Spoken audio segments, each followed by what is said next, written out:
Good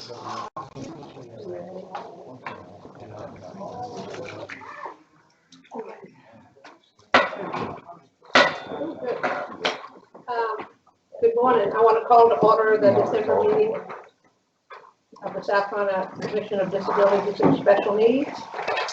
I need a welcome from Mary Ellen.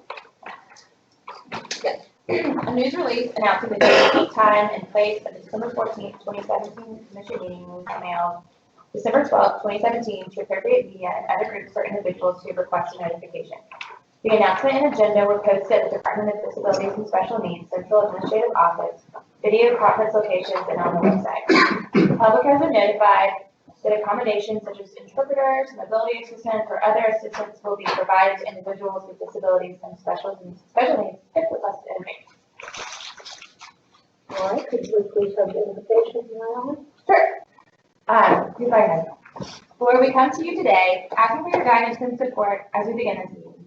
Help us to engage in meaningful discussion and allow us to work together as a group. Fill us with your wisdom as we make decisions that will affect the special needs community. And continue to remind us that all that we do here today is for the pursuit of truth and for the service of the citizens of South Carolina. We ask these things in your name. Amen. I can have an introduction of guests. I guess, Tim, you're the first because you're the first one. Tim Smith with Greenville News. Oh, sorry. Back that way. Hi, Angela Rodriguez from the South Carolina Spinal Cord Injury Association. Deborah and Heather McPherson with Sun County. Stephen Jones, BHDD-OIDD. Thank you. After these seasons, just the Lancaster Board. Ann Dalton, BDSN. And Kathleen Worthen, DNA, Protection Advocacy. Arnetta Warner from Aging with Blair. Nick Schussler, Aging with Claire. Bree Miller, Developmental Disabilities Council. Ellen Perkins, President of the Board for Injury Association of South Carolina. Good morning, Mike Keith. How are you doing, BSN? Suzanne Smith, Autism Foundation, serving the autism community. Carrie Todd, Bright Start. Dorothy Newman, Community Officer. Tam Williams, BDSN. Stephanie Williams, Calhoun County DSN. Good morning, Kevin Covey, BDSN. Dexter Austin, BDSN. Bob Jones, Missouri County, BDSN. Good morning, Jerry Bernard, Charles Lee Center. Thank you all for coming. Appreciate it. We have the approval of the minutes of the November 16th, 2017 commission meeting. So, adoption of the agenda. Excuse me. We have adoption of the agenda. I would actually make a motion to amend the agenda as to item C under business to table the employment showcase. Otherwise, we move to adopt the agenda with that amendment. Second. Second. All those in favor? Aye. Can I approval of the minutes of the November 16th commission meeting? So moved. A second. All those in favor? Aye. Public input, I just want to point one thing. Since our last commission meeting, I've read the Senate report on BDSN and observed comments made to the House Oversight Committee. And so as processed the public comments made during the November commission meeting, I want to unequivocally clarify that the commission welcomes and encourages feedback and criticism of BDSN. It makes us stronger. However, I will not admonish presenters that personal attacks and unnecessary inflammatory language will be not allowed. Let's be respectful of others. Deborah? The person, I'm sorry. I attended the House Legislative Oversight Committee meeting on November 30th, where the interim director of DHHS testified to the committee about Medicaid and DDSN. The information of the interim director provided to the committee appears to be misleading, and I contacted the Atlanta CMS office for clarification. It is my understanding that contrary to the testimony of Mr. Baker to the committee, it has been determined that DDSN does not qualify as an organized healthcare delivery system under the applicable Medicaid regulations. Former DHHS Director Tony Keck testified February 20th, 2017 that DDSN was not an organized healthcare delivery system. Keck determined that DDSN was improperly billing Medicaid as if it were an organized healthcare delivery system when it was not. He determined that the payments DHHS was making to DDSN were not reflective of the services actually being delivered. Mr. Keck determined that the funding band system being used by DDSN was never approved by CMS and it violated Medicaid regulations. He testified that the funding band system utilized by DDSN placed DDSN waiver participants at risk. In a letter dated October 22, 2014, Keck directed Beverly Buscemi that the band payment system being used by DDSN to pay providers must be replaced by July 1, 2016. Soon thereafter, Governor Haley replaced Keck with a member of her own staff, Christian Soar, who had no prior experience managing a Medicaid program, and with this appointment, progress made toward provider direct billing disappeared. CMS confirmed to me that the IDRD waiver submitted in 2014, which was not approved until May 2017, shows that DDSN is not an organized healthcare delivery system. DHHS informed the House Legislative Oversight Committee that this was just a technical error and that they planned to submit an amendment to CMS. Following the House Legislative Oversight Committee meeting, I found the CMS technical guide for 1915C waivers that raises questions whether a technical error was made, especially given the testimony of former DHHS Director Keck. Major points of the technical guide are as follows. 1, waiver services may be provided by an organized healthcare delivery system as defined in 42 CFR 44710. An organized healthcare delivery system must provide at least one Medicaid waiver service directly utilizing its own employees and may contract with other qualified providers to furnish other waiver services. 2, most importantly, payment reassignment arrangements must be voluntary on the part of the provider, and the state must provide for the direct billing of those providers who elect not to reassign payment. 3, waiver providers may not be required to affiliate with the organized healthcare delivery system. The arrangement must be voluntary. 5, waiver participants may not be required to secure services through the organized healthcare delivery system agency. 6, the waiver program must provide procedures for direct provider enrollment when a provider does not voluntarily agree to contract with the organized healthcare delivery system. 7, the waiver must have a documented method of assuring that participants have free choice of qualified providers when an OHCDS is employed. They must have a choice between the organized healthcare delivery system providers as well as those who choose not to be affiliated with the organized healthcare delivery system. 8, the organized healthcare delivery system is not allowed to retain excess payments or to divert those payments to other uses, as DDSN has done for many years. 9th, Medicaid allows intergovernmental agency transfer of funds. An example was given that if funds were appropriated to a state developmental disabilities agency that operates the waiver but provider billings are paid using the MMIS system at the Medicaid agency, the Developmental Disabilities Agency may make an intergovernmental transfer to the Medicaid agency to provide the non-federal share. The Disability Service Providers Coalition sent a letter on November 9, 2017 to DHHS and copied CMS requesting to directly bill ICFID services. They have yet to receive a response from DHHS. This request from the providers to directly bill Medicaid for ICFID services resulted from the issues surrounding DDSN's funding band system. South Carolina is the only state currently using this type of payment system in the country. A recent study conducted by DDSN has raised major questions with this system, particularly with the funding of ICFID services. DDSN's study of FY12 rates shows that DHHS paid DDSN 28% more for day help services, 37% more for individual employment services, 25% more for hourly respite services, and 5% more for adult attendant care services than DDSN pays providers for these services. ICFs in South Carolina currently operate with an average loss of 9%.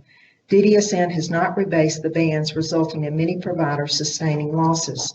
The Senate Oversight Report found that despite some advantages, the band system is unnecessarily complex, poorly understood by providers, advocates, clients, and other interested parties, including the state Medicaid agency, results in payments that cannot be directly tied to payment of services, provides inadequate band rates for some services, discouraging providers from offering these services where the cost exceeds the reimbursement, creates a two-tiered system of reimbursement which further differentiates between the local boards and the private providers. The Senate Oversight Report recommended that DDSN should adopt a process of provider reimbursement that is essentially a fee-for-service model or direct reimbursement which pays local boards and private providers in the same manner. This would allow this agency to concentrate on ensuring that the services being purchased are provided in compliance with agency policies and Medicaid rules. The time for studying the band system should be long over. This commission is responsible for assuring that the agency complies with the federal law. Even if CMS were to approve an amendment to the ID/RD waiver designating DDSN as an organized healthcare delivery system, providers simply cannot be forced to reassign their payments to DDSN. That is clear violation of federal law. Even if the state match for Medicaid waiver services is appropriated to DDSN rather than DHHS, an intergovernmental agency transfer of state match funds must be made to DHHS. Even if DDSN and DHHS rebase or totally change the provider payment system used to pay DDSN providers, those providers electing to directly bill Medicaid must be allowed to do so in compliance with Medicaid regulations. Thank you. Okay. Pat Maley, our new state director. Interim state director. Well, thank you for having me. And, We're thrilled to have you and thank you for being here. I'm a little bit down. Attendance is down 50%. Yeah. I see that. I don't know if that's good or bad. But anyway, first of all, I want to thank the commission publicly for having confidence in me in this position for the next 4 or 5 months. I want to let you know that the vacancy posting for the new state director went out on November 30th. It's going to circulate for approximately 60 days and will end on at the end of January. And then at the time, we'll take the candidates and we'll move forward. I have a governor's proclamation. I want to quickly read a snippet of it and make sure that we get it into the record.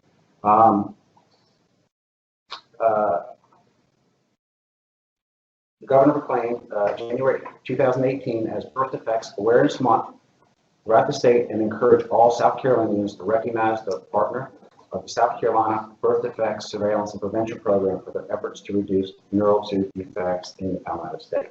So, this is going to go on the record somewhere, so I'll give it to the right person later. I just have a short list of things I want to bring to the attention to the commission, and if you guys want to ask questions and have discussions about it, we can do it either here or some of this overlaps into the discussion that the staff will present. On November 30th, we had a House Oversight Committee and on DDSN, and there was several panels of testimony. And I just want to commend, we had 7 DDSN executive directors testify. And I think most of you saw it. If not, you can go on South Carolina Legislature online and see the videotape. It was probably 45 minutes to an hour testimony, and it was fabulous. It was just such a balanced perspective of what's right, what we need to improve on. I was overwhelmed at the wisdom of the panel. And I think we have one member in the back. Jerry, appreciate it. I'd like to give a round of applause for it was just so much experience in one place. It was really valuable. And I'll touch on what Mr. Pearson said. Josh Baker, the interim director of HHS, testified. And his testimony was about 45 minutes, and it really focused on our payment system. And he went through the Medicaid and how all this is works. So some of the core takeaways that I have, that I want to communicate to you, we can talk about it later, is he kind of was very supportive of DDSN looking at our payment system and making improvements. And he emphasized that a couple of issues. One is, he said HHS has really no interest in a bifurcated payment system, meaning we serve as a payment system to some providers, and then some providers go direct to HHS, presumably for a fee for service. And what he said is, look, that's just not the way he wants to do business for HHS. So he was like, we have to have our payment system in one place, either DDSN or HHS, but the option of splitting them, which has been some talk, which was not in his it was not appropriate according to his guidance and direction. He encouraged us to collaborate, and what he knows and what my review determined is there's a lot of options on a spectrum to operate a payment system. And it's really not a fee-for-service or band system. You can have a lot of components of the band system within the fee-for-service model. So I think what he suggested and what I recommend is that we establish a stakeholder group early January and start the process of really getting everybody understanding the details of what works and what doesn't work, as well as what's available. Start talking realistic timeframes. HHS was committed to the project. They agreed to sponsor a rate and cost study, and I think that's very critical because no matter what system you have, if you don't have a good cost study so that we know providers are getting a fair rate, it just kind of undermines the health of the system. And we really have to do that. That's one of the weaknesses of the current system is we don't have that validity under our bands. I think they're reasonable. I think they're close. But when we get into situations where, such as we're facing with Aiken, we'll talk about later on, it's hard for us to defend ourselves on how we allocate in a capitated model if we really don't have kind of an actual based approach to it. So, but anyway, he was very helpful about the focus test. He's encouraged us, and he is going to jump in the car with us and get the cost study rolling so we can start looking for the changes that we need to do. So I thought that was very helpful. Also, we completed our own internal study of the bands. I sent it out. I don't want to really take up a lot of time here, but it pretty much confirmed what it showed we have a lot of weaknesses and that we really can't look for solutions on the margin, and we actually have to look at it and for substantive change. How much change, whether it's transformational or whether it's major change, it's certainly not in the category of minor adjustments.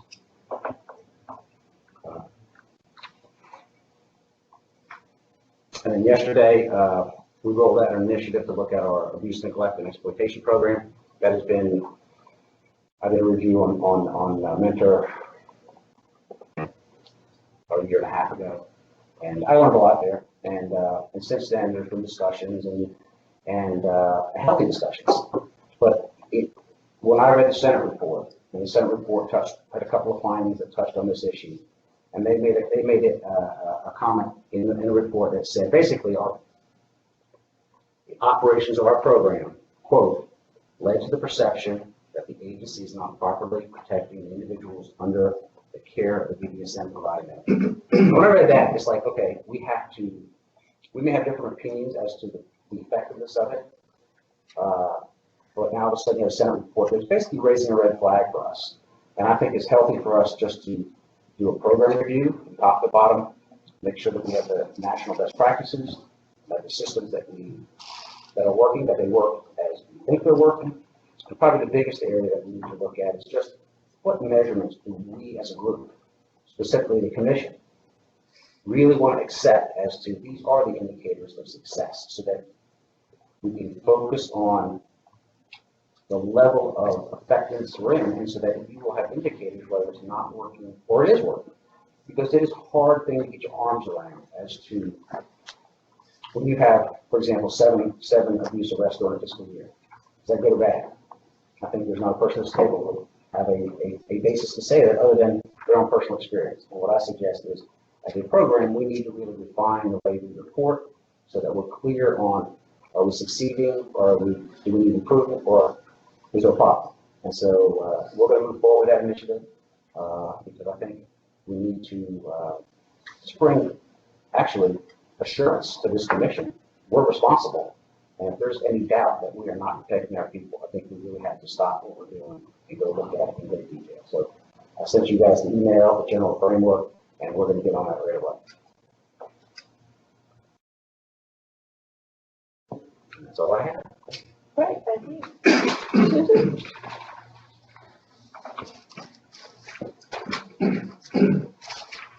This is Susan Beck. I'm sorry, I called right by your first name. Good morning. In your binders, you have your typical waiting list reduction effort reports. Certainly willing to take any questions on those. I do want to make one note. As you recall from prior conversations we've had from Dr. Buscemi's reports, the PDD waiver it terminates at the end of this month. So I wanted to assure you that DDSN has taken every effort to comply with DHHS's directions to transition individuals from the PDD waiver into the now available autism state plan services, and then also to make sure that individuals who are listed on the waiting list for that PDD waiver also receive sufficient notice about the ability for them to pursue autism state plan services, which is that program administered by DHHS. So that was my single note. Are there any questions? How's the transition? We put a focus on getting people off IDRD, and how's that going? Have we seen some? It looks like we're seeing some moves based on the numbers. Yeah, or we get more people off IDRD because that stalled out obviously for a while. Yeah, we are. We've moved forward with that plan, and at this point, according to the numbers I had, we had about 600 of those slots that we'd held back from CFs to move folks into IDRD instead. So we continue to move forward with that. We're also really concentrating on process guidelines for case managers to make sure that they can enroll individuals in waiver services in the most timely way possible. And some of those kind of hubs of time that they get stuck on is families making decisions. So we've given them some guidance on that. And as we stated, I think a few weeks ago, we'll eventually put those into policy, but of course wanted to get practical provider feedback first. So we continue to try to get as many people enrolled as quickly as possible. Do we have any, excuse me, ask it, do we have any commissioners updates?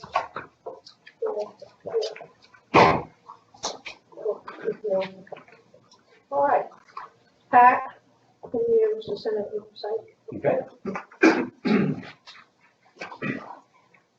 The Senate report on DDSN was released on November 15th. It was released at a Senate Medical Affairs Committee meeting, and it was presented by the Senate Investigative Services Witness. And he provided, I think, about an hour's testimony with some questions and a formal report.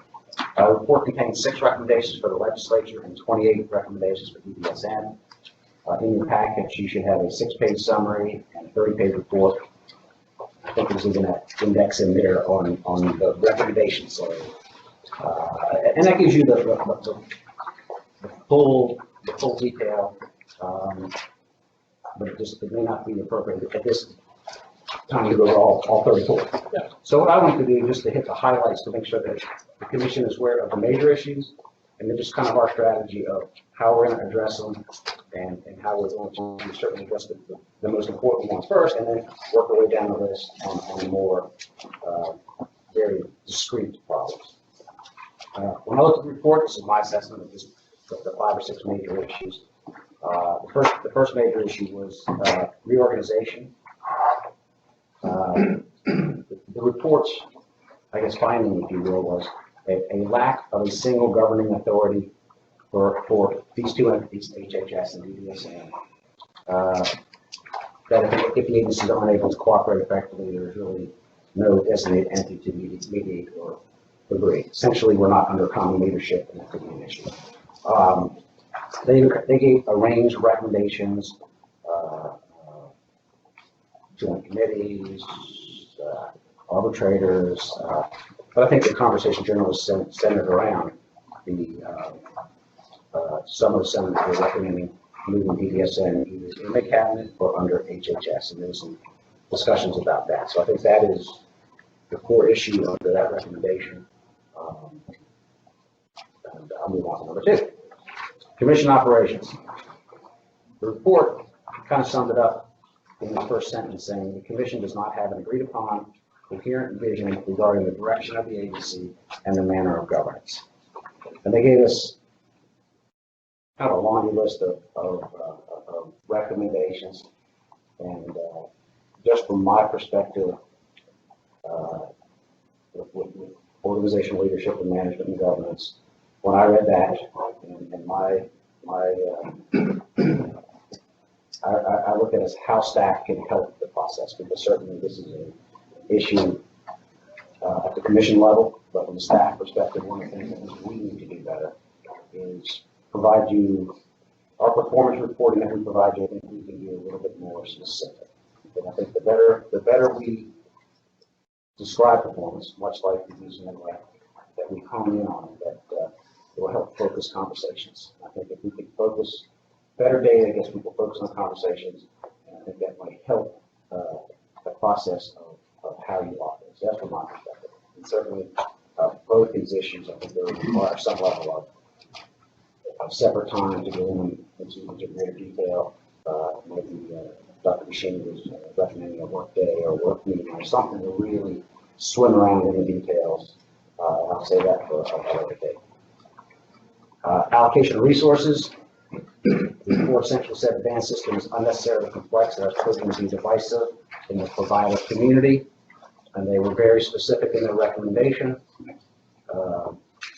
Basically, they said that we should essentially change our system to a fee-for-service model or direct reimbursement, which pays local DSN boards and private providers in the same manner. That's very prescriptive, and certainly on the menu, on the range of options in front of us, and actually it's probably it is the most common way that disability providers are paid in the country. But I think it falls exactly into what we're thinking about internally, and I think if there's one unifying force that I see in all of our stakeholders is we've got to look at our payment system in detail, and we've got to make it perform better for not only the agency, but the consumers and the providers. And we've put some pieces of our current system that I think we want to retain, and it can be retained in other models. And I think that is and Josh Baker emphasized this and said, look, we just got to get something we all feel comfortable is in our best interest, and the best way to do that is get everybody in the room and have collaborative negotiations, debates, whatever it is. But ultimately, we need to come up with recommendations for this commission, and the commission and the recommendations, just from a change management perspective, really can't be kind of top down. We got to bubble up the options and the recommendations and fine tune them. And ultimately, the commission's going to decide, but we have to do the legwork. And you may never build a consensus, but I think we can build a consensus around certain topical areas to make the ultimate decision not easier, but more clear. So that's kind of the direction we want to go. Unless you guys have other input, we're going to start that at the 1st of January. And the reason we have not moved earlier is we have to get, and I saw Pete don't leave the building until I talked to you. Is you back there? Maybe you didn't come in. Okay. I was just hoping. I can't find the guy, so, but they are a big player in this thing, and we got to really work in lockstep with them for many different reasons. And one of it is just is confidence that all the players at the table and that everybody's being above board in how we negotiate and talk about things, so there's no miscommunications. Agency relationship with providers. The finding was essentially DDSN exhibits a paternalistic relationship toward providers generally and local DSN boards in particular. The agency tends to treat providers as clients rather than vendors from whom they are purchasing services for the client population. And basically what they were moving us toward is treat all providers as contractors.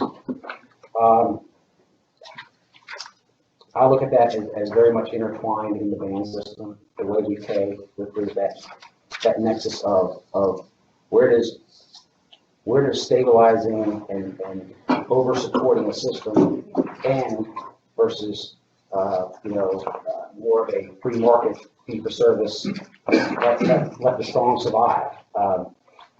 And I don't think it's an either or. I think it is a decision that we got to be very careful for as we're going on that spectrum, because, and this is just from an outsider looking at the state here, is we have a long history of governmental boards that are just the anchor in communities. So as we move forward and we start to move in this direction, I just think we have to be very careful that we need to maintain the goodwill and legacies that we built with these DSN boards. As we move, and I think a lot of this hinges on the whole payment system. Change the payment system, I think a lot of this will change, but I think at the same time, we've got to be concerned that we have services in the most rural parts of this state, as well as in metropolitan areas. And I think that's where our risk is, in the rural areas. And we do have a footprint there.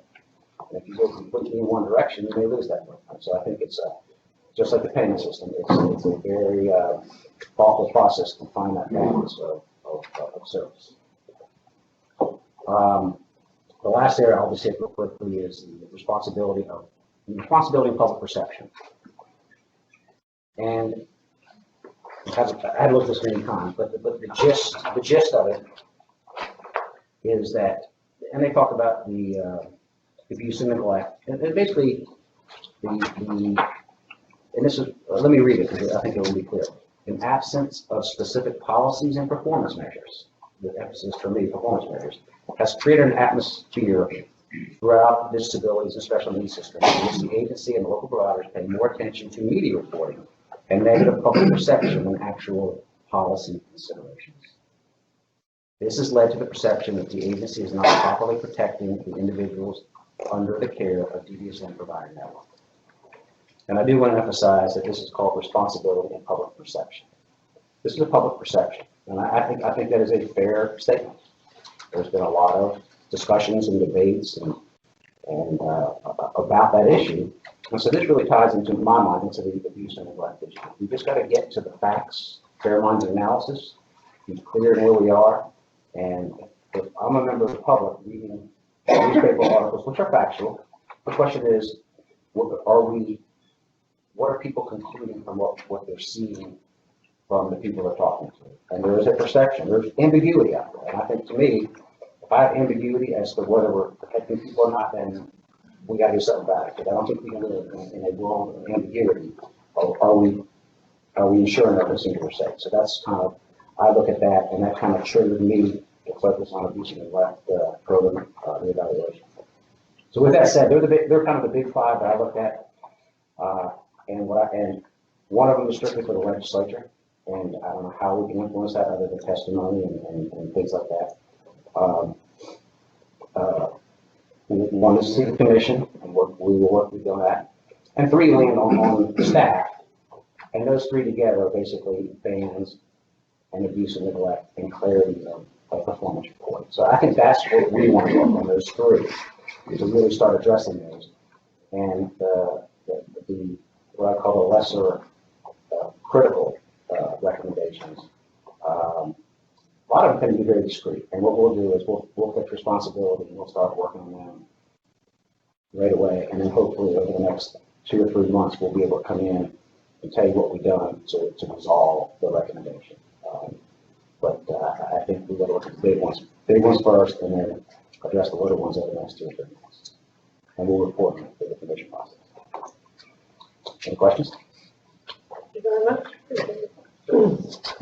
Okay.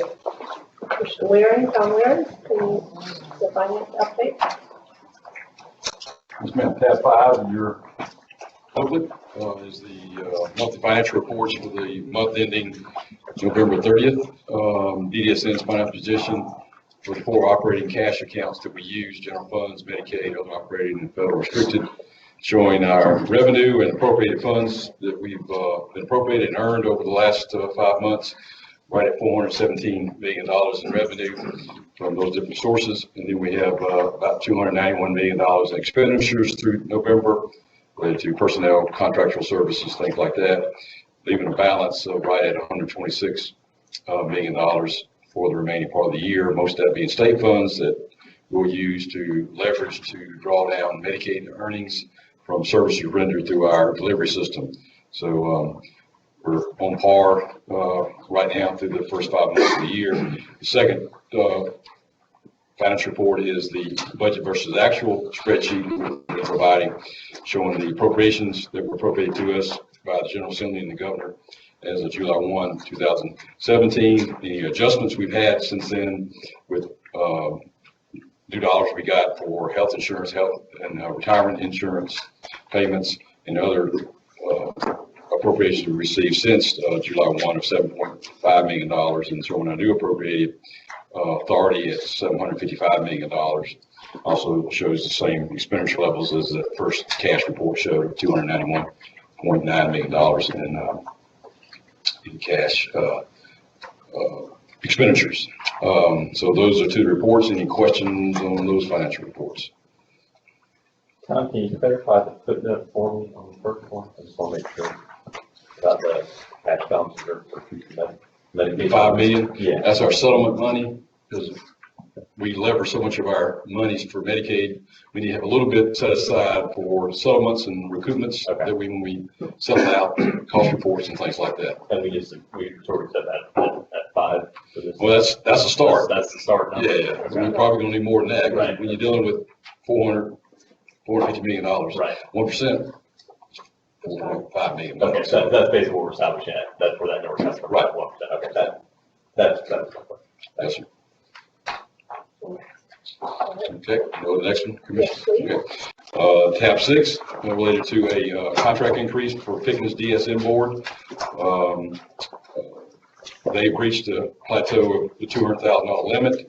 So with the increases through several amendments, we need to increase their contract by $235,000 for consumers that have chosen Pickens DSN board as their provider of record. The $235,000 are for consumers off the critical waiting list in need of residential services that have chosen Pickens as their residential provider, and then consumers coming off the waiting list for at-home services that are seeking either the ID waiver or the community support waiver. And so we're asking for your approval to increase Pickens board's contract by $235,000 to a total of $7.5 million. Ask for your approval. Anybody have any questions? Motion?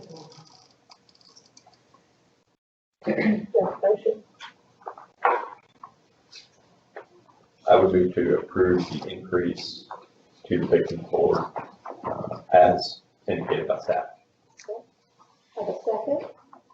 Second. All those in favor?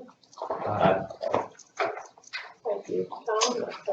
Yes, ma'am. Tab 7 is the follow-up on the Quality Improvement Organization bid that we brought to y'all last month, and y'all approved for us to move forward with that to start negotiations with the low responsive bidder in the process. So we were able to accomplish that over the last several weeks and have finalized that for a 5-year award that combines the two major priorities of that quality improvement contract, which is the compliance review and the license review, and to increase the number of on-site observation visits to at least 25%.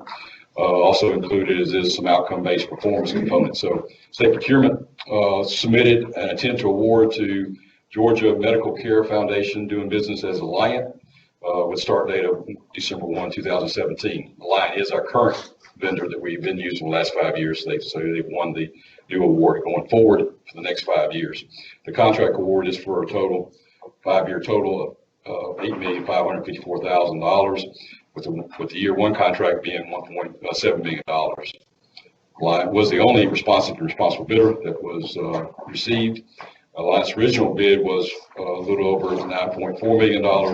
In negotiations with Alliant, we're able to reduce almost $900,000 of that 5-year contract price. So we're asking to kind of finalize it and make sure we dot all our dots to come back to y'all for y'all to approve the contract award of $8,554,572 to GMCF are doing business as Alliant. So we're asking for your approval to just finalize that whole process. May I ask, I've never seen anything go down. How'd you get a 10% reduction in the price? Tough negotiations. That's a good answer. That's a good answer. All right. Yes, ma'am. We were able to work with Alliant, Ann Dalton, and Chris Manus, and myself, and maybe Susan was in there with us as well. We identified a couple things that we thought we could move out, and they agreed to it. There were 1 or 2 positions that they didn't need. They could do that through a contract process. There also was the Council on Quality Leadership. We reduced that a little bit in each of the 5 years. And they were able to reduce some of the overhead and the allocated costs going into the program as well. So the substantial $900,000 for a 5-year period is a lot of money. So we were able to knock it down to, we were spending about 1.5, we're going to spend about 1.7 now on average per year. So we knew it was going to increase some because we added some additional layers of personnel in there, some other things like I talked about, the 25% observation increase, on-site observation increase and things like that. So we were expecting a little bit increase.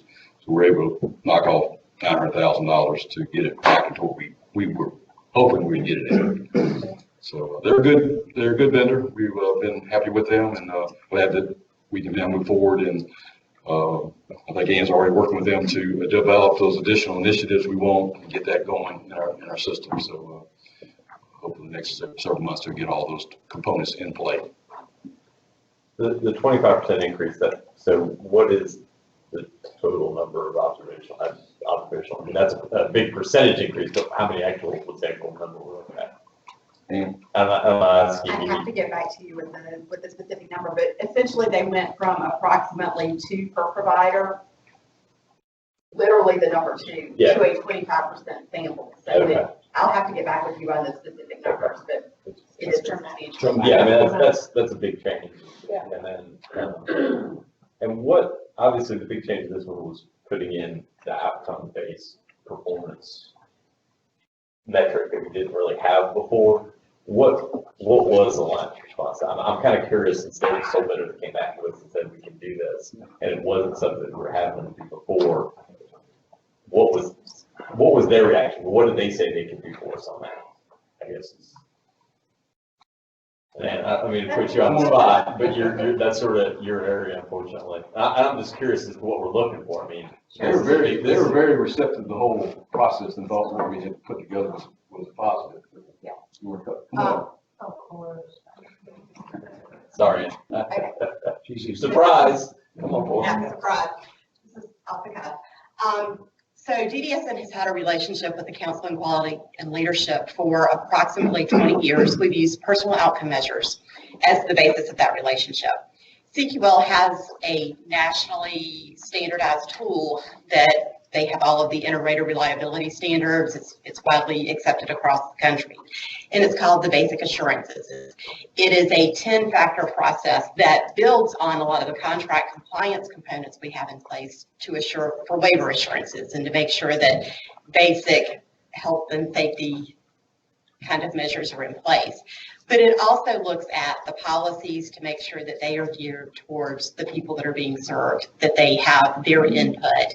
It looks at the personal satisfaction, not just that we have fire inspections and all of the standard safety rules, but does it make the person feel safe? So there is a personal element to health, safety, the policy development, human rights committees. They really get into the organizational structure and have a lot of personal contact with the people that are being supported. And Susan just indicated that those sort of measures are common in terms of sort of nationally. Did Alliance sort of have a pre-existing set of these? Has Alliance done this side of things before? They have in other states. Right. They have worked with the Council on Quality and Leadership in other states. This is new for them in South Carolina. But CQL has a very strict process for integrated reliability. So they will be working with them hand in hand on the first several reviews to make sure that they meet all of their standards. And they have periodic benchmarks where they will be working with Alliant to make sure that all of their staff are up to speed. In some states, the whole provider network is certified like a CQL entity. So it's a national movement, as Ann said, for many years, but it's a very in-depth focus on quality, and so that's why I said it's very common. Other states have implemented on a state level, not just federal. Yes, they actually require the accreditation in order to be a service provider. And my bigger concern is just Alliance familiarity with that in terms of since they're going to be the organization that will expected to do quality assurance on that. Yes, I think you'll be pleased to know that within the RFP, DDSN built in a number of performance measures for Alliant to make sure that they were maintaining the staffing levels, that they had specific areas of expertise among their staff, and that they were able to maintain inter-rater reliability in all of the individual components they'll be reviewing. That's probably the kind of thing that at some point I'm in that with those I would take long to bring that to us. Yes. At that point. And if we have those measures built in, that's the kind of thing that's helpful to us if we'll get those or not. Right. As our provider. Right. Another important detail, I think, is that the basic assurances that tool has been used nationally with CMS to help benchmark many of the home and community-based rule benchmarks for compliance. Thank you. I appreciate you doing that. Sure. And if you stay there 1 second, I just want to, sometimes an anecdote does illustrate to give you confidence in some things you're asking. And I mean, the whole oversight role is we're looking at this contract to do a lot of things, but it's just going from a compliance to an outcome. Mm-hmm. And just one anecdote that caught my eye, and I tell you if I knew it completely, but I know Ann does, is, you know, we started our ART approach where we're just not giving them advance notice. And we had some early results. And I think that's indicative of approach, really looking for outcomes. And Ann, you want to give them that little anecdote on the spot? Sure. We knew that we would have some hiccups because the providers were not getting notices. We have what we call class 1 citations when there is a kind of an immediate jeopardy, a significant health and safety risk. And for most years, we have 1 or 2 class 1 citations in a given year. As we rolled out this new process, we had 4 within a 2-week period. So we were able to get the word out to providers to make sure that if they were doing any painting, they needed to check the windows and make sure they were operating properly and that kind of thing. And they're not catastrophic failures, but just one of those things where we've got to audit them in a real-time basis so that we really provide assurance that they're being safe, that they don't have to misuse the preparatory time. So I don't think it's indicative of a unsafe environment. It's just indicative of just being more real with the outcomes so that we actually get improvement as opposed to maybe just standards that just kind of. I share less about whether boxes are checked and whether people Roger that. I thought that was things to come. Thank you. Thanks, Ann. I appreciate that. And Tom, this doesn't need approval, it's already, We were asking for you to approve it so we could, okay, y'all approved us to go forward and negotiate it. We'll come back and tell you the final results. okay. Do I have a motion to approve this? A second. Second. All those in favor? Aye. Okay, continue on, please. Yes, ma'am. Tab 8 is a request for guiding easement at Midland Center. South Carolina Electric and Gas request the Department of Disabilities grant a guide easement to allow guide wires to be placed on SCG at 3 locations on our property for a substation distribution poles. They'll be constructed along Pisgah Road, which Midland Center runs parallel to. SNG proposed installation of multiple guide wires for 3 new poles, with guide wires entering Midland's campus over the existing fence and secured to an untraveled natural forest areas along Pisgah Road. DDSN staff have reviewed the request and anticipate no detriment to the Midland Center residents, staff, or state property in granting this easement request. The easement sections are identified by both the utility easement legal description surveys. The dollar compensation offer must be verified and supported by property appraisals for a fraction of an acre. It's only a very small fraction of an acre that they're going to be utilizing. So we'll get the appraisal of that and they'll have to provide that money to the state for that easement. Pending your approval, we will then take it forward to the Department of Administration for their review and approval as well. So we're requesting that you grant us the approval to move forward with this guiding easement request by SCG. Did we not have a discussion about this with the landscaping that they were going to have to put in? Have we put that on? This is along Pisgah Road. That's related to the Fair Road with the 2 interchange, and that's with the county of Bristol County. Okay. We're still waiting on that. Actually, I got the final final agreement just this morning on that, so it's taking forever, but it's hopefully by the end of the year. So we're going to get it appraised and then they're going to pass. Right. I guess it's be 9.1 billion. Not a good number? Yeah, a good number, yeah. We get that. So we ask for your approval. Any other discussion? Second. All those in favor? Aye. Thank you. Okay. I think we need Tom, you'll. Pass the lead on. Okay, I don't- I'm gonna leave Councilman back up. Oh, okay, all right, sorry. We're gonna make a proposal to address Tri Development Center, in making, terminating its capitated contract with DDSN, back in October. And we're gonna make a proposal to, address their immediate needs as well as the review of this particular issue. Just, we determined it was a system-wide issue, and so we're gonna have a long-range, solution that we're working on as well. But what we need today is issue approval for an interim, step in order to address, to provide, Tri Development some immediate relief. Because right now, they canceled the capitated contract, and effectively this past Monday was their 60-day notice, and they were going to turn over the ICS to us, which contained 32 people who lived there for a long time. We discussed this with Ralph, and Ralph is the handsome gentleman in the pink shirt there, and Ralph took it to his board last Thursday, and correct me if I'm wrong, Ralph, and presented to them, and after their deliberation, they were satisfied to let our proposal go forward, and they trusted the commission would address the issue as we proposed in our memo. Is that fair to say, Ralph? Okay. And what we are requesting is a monthly payment of approximately $259,000 to Tri Development during the interim period until we come up with a long-term solution. No, $250,000 per month. Per month.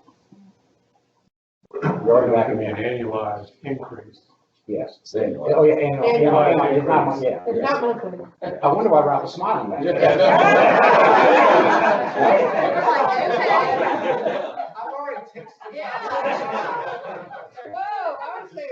Oh, okay.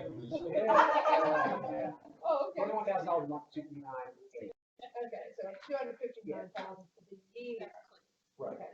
Okay. And just for some background, what brought this to a head was Tri Development had $642,000 of losses in their 4 ICFs last year. And this has been a pattern for a number of years, and it was a big loss program for them. And it hit the point where the board said, look, this is affecting our financial stability, and we just can't go any farther. And they made the determination of the issue. So, we're going to address the issues, and this is not an unknown issue to DDSN, and it kind of goes back to some of the weaknesses of the band system. 10 years ago, DDSN had an initiative to people that were in ICS, community ICS, that had sufficient lower acuities that could go into a CRCF, which is a lower intensive residential setting, migrated to those because it was less expensive to operate. And so we encouraged that as a cost saving measure, as independence, just it was a good thing to do. And over the last 10 years, we've had 40% of the ICS migrate over to CRCFs.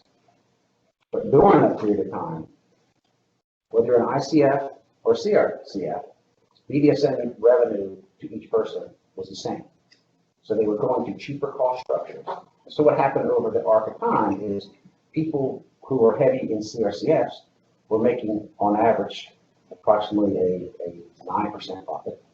And people that had ICS were losing 11%. And yet we didn't adjust the balances to match the revenue with the costs. And the reason we didn't do that is because in a capitated model, which we make judgments every year to keep the amount in the bands sufficient to meet their costs, but given flexibility. If you make that adjustment, particularly after a period of time, it affects the 39 boards differently. So if you have a portfolio of CRCS and you do a shift in revenue to match costs, a board over here that's operating at a certain level, and it has other programs that might be losing, so I don't know what their circumstances are. you're taking away a chunk of money in 1 year and you risk destabilizing them.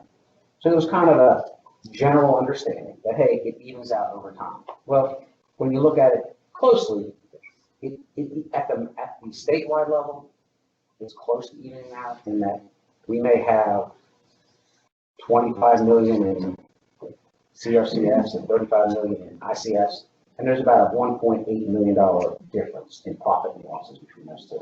So if you had an equal portfolio, it may come out. The problem is when you actually look at 39 boards, the curve, the bell curve looks like we're heavy on pure CRCS and pure ICS, meaning we got a group of people, these 9 are always losing, these 9 are always having a profit. So we conclude that there is an equity and we got to fix it. And it is probably the number one factor in the ban system as far as a perceived real inequity. And so we felt it appropriate to look at this from a statewide basis, because when we looked at Aiken, which had a real issue, of the 17 boards that operate ICS, there were 2 that were in worse situations than Fidelity. And then when you combine boards that had CRCS and ICS, there were 5 that were in worse shape. So we're really looking at a known problem that we have been trying to get $1.5 million for through the budget, which was unfunded. The prior year, we have $1.5 million right now in the queue waiting. It was just time to do a system-wide change. So we look at how we're spending money and where's it going to come from. And, we have $5 million in the bank, but that is, we've got to maintain that. We have cost settlements that are probably going to be greater. So I think to be prudent, we've got to look to internally fund whatever we want to do. And so we looked at our programs, and we have a state Band-Aid program that's been in existence for 2 years. It's a $3 million budget. And we push it out to the boards. And it is a funding mechanism for our eligible consumers who are not Medicaid eligible. And they get state funds generally for adult day services. And so when we push that out there, we thought it'd be $3 million, but it's really only spent about $1.5 million or even a little bit less for the last 2 years. So we felt we had capacity in that budget to reallocate, to devote for this issue. And right now, so if we make every ICF whole using last year's financial statements, it'd be $4.5 million. If you net out those same providers' CRCS profits, it would be $4 million. So you're talking anywhere from $4 to $4.5 million, which is yet to be determined because I think we still have to vet this to the community. We have to come up with the match. And when we look at the Medicaid math, if you will, because right now ICS are losing, their costs are exceeding what we're getting from HHS. Adding more cost is not going to get more revenue. So right now, Tom has talked to HHS, and I've made my plea to their people that we need them to raise the ICF rate. And we have plenty of cost data, they just got to do the processing. And once they do that, then it goes to $1.5 million match for the $4 to $4.5 million. But when we start, it will be $4 million to get out of the starting gate and address it right away. And we did the math on that. And what I'm recommending is, for a number of reasons, just to look at our expenditures that are not going for services and do some performance audits to see the utility of that money. And we do have a $3 million construction budget every year. And so that money is available. We're not going to spend any money until we're sure where we know the money's coming from. And that construction budget, I think I'd be hesitant how we use it this year because there's direct recommendations from the Senate for us basically to say, hey, start getting out of that type of business. So I think we clearly have $4.5 million of state funds available to meet this. We have to get the rate raised, and we get the match. And at the same time, I think we are going to look at a judgmental group of expenses that we're questioning the performance of, and we're going to do some performance audits so that we can come back to you in 2 or 3 or 4 months, and we may make decisions as to we want to take the money from here versus construction. And I think even in the long term, I think it's healthy for this commission to look at how we spend this. It's not discretionary money, but it's money that's not going to debt service, so that you have an understanding as to what your capabilities are if we want to redirect resources for some other benefit. Where does it come from? What's the utility? Because we can't really, a lot of that money is programmed from year to year, and if we want to take it away, we have to give people sufficient notice so that they have a rough operation. So our general plan is to request the $21,000 a month. We've come up with options, and I'm not saying this is an exclusive option list. And we'll be getting it with the community and after today's meeting. And hopefully, by the time the next commission meeting, we will have community input on what their preferences are. And then obviously we'll make a recommendation. And then that we'll be asking for a system-wide expenditure of $4.5 million to address the problem, I'm gonna say next time. And that way, once that happens, we can pull the trigger and bring some equity back to it, because it is needed. It's been overdue. And at a time when the bands were healthy, people could absorb the yin and the yang. But as the margins come out of the recession, and just I've been shocked at the expenses to run these things that are not direct care, insurance, and it's amazing how they go up from year to year. The margins are so close that it's hard to argue it's in there somewhere. So I think we address this issue. It brings some equity back. We'll be at the table for the first week of January, and it just gives us another motivation to get on the payment system review, because this is truly just a symptom of the band system. And the band system has grown on me, but I think it has to be actuarially funded so people really feel a basis behind it. Or it has to be overfunded so people don't get nervous when they feel like they're short. I think there's money in the system. Unlike a lot of states that are facing payment system issues, we just got to get on that project. So my proposal is, what's the number, Ralph? What's the number again? $259 a month. per month. I thought you had. And my board chair said he's pretty sure that everybody will. Okay. And just to tell you where the 259 came from, we looked at the menu of options, and we felt the most fair thing to do was to take the total losses, $4.5 million from all ICS, and if you had a losing ICS and you had a profitable CRCF, which is only about $500,000, we netted that out. Because if we're going to go in and make them whole here, I think there's some taxpayer value that we have to consider these that have been getting it. So I think $4 million it's only $500,000 difference. And then we come up, that $4 million, if you put it into a rate, would be about 10.3% to fix the system. And we took that 10.3% and did the math on Ralph's $2.5 million, and that's where we got the annualized 259 monthly 21,000. So our proposal is to have the interim solution for tri development, and we will bring back a options and recommendations and hopefully a system-wide solution in January. Do I have any more questions or discussion? Go ahead, Jerry. I know there's something to ask. Ralph's works for you? It's not me, it's my board. They did vote at the last meeting, but their faith in the commission to, rather than stop it, earlier. And I believe it will work for them. And it's my job to make it work for us, for the people we serve. Yeah. I appreciate everything that staff's done on this. As Pat said, it was time for a system-wide change on this. The only thing I would say is it's past time. I mean, we dropped the ball. We requested the money from the legislature. We didn't get it. And we didn't do a good job of anticipating the problem that Ralph was going to have.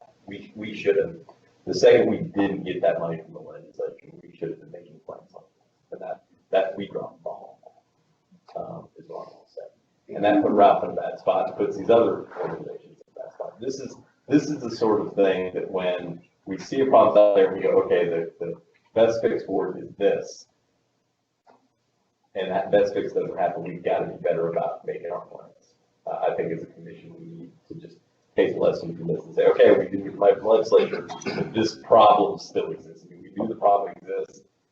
Ralph was setting up the signal players that this problem exists.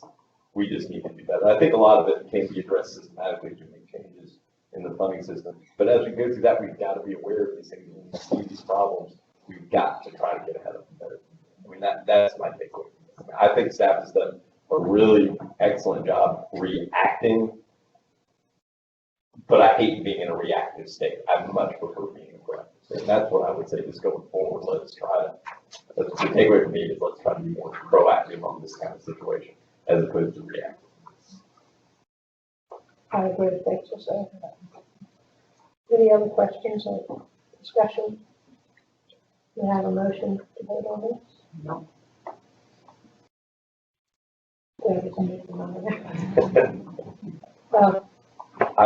We would approve the plan for the monthly grant of $21,629,000 to TDC as a temporary interim solution, as well as following up to instruct staff to look for a more comprehensive solution to this plan to be submitted to us soon, as soon as possible. Okay, second. Is that, Sandra, was that cognizable? Yeah. Second. All those in favor? Aye. Thank you. That's approved. And you're- All right, we do not have a need for an executive session this month, so our next regular meeting will be January 18th. I hope everybody has a Merry Christmas and a Happy New Year, and I'll see you for New Year. Meeting adjourned.